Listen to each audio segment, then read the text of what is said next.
Hello అండి, అందరికీ భోగి పండుగ శుభాకాంక్షలు. మీ ఇంట్లో భోగి ఎలా సెలబ్రేట్ చేసుకున్నారో కామెంట్ చేయండి. మేమైతే ఉదయమే లేచి భోగి మంటలు వేసుకున్నాం. ఇంకా ఆ మంటల మీదే నీళ్లు కాచి పిల్లలకు స్నానం చేస్తే మంచిది కదా. ఇంకా వాళ్ళకి అభ్యంగన స్నానం చేయించాం, మా బాబుకి మా మేనకోడలికి.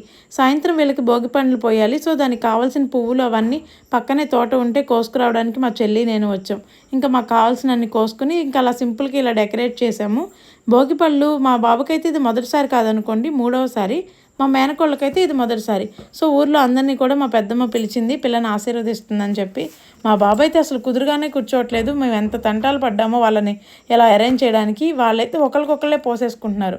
ఇంకా మా వారికి మా అన్నయ్య ఖాళీ లేదు, ఇంకా వాళ్ళు వచ్చేసరికి లేట్ అయిపోతుందని నేను మా వదినే ఫస్ట్ పోసేసాం పిల్లల్ని. వాళ్ళ బదులు కూడా మేమే ఆశీర్వదించేసాం. ఇంకా ఊర్లో అందరూ కూడా వచ్చారు, ఇంకా వాళ్ళు కూడా పిల్లల్ని ఆశీర్వదించారు. అయితే వచ్చిన వాళ్ళందరినీ ఒట్టి చేతితో పంపించకూడదు కదా. సో వాళ్ళకి కూడా తాంబూలం అవన్నీ మా పెద్దమ్మ రెడీ చేసి పెట్టింది. ఇంకా పిల్లలందరినీ కూడా చుట్టుపక్కల వాళ్ళందరినీ పిలిచాము.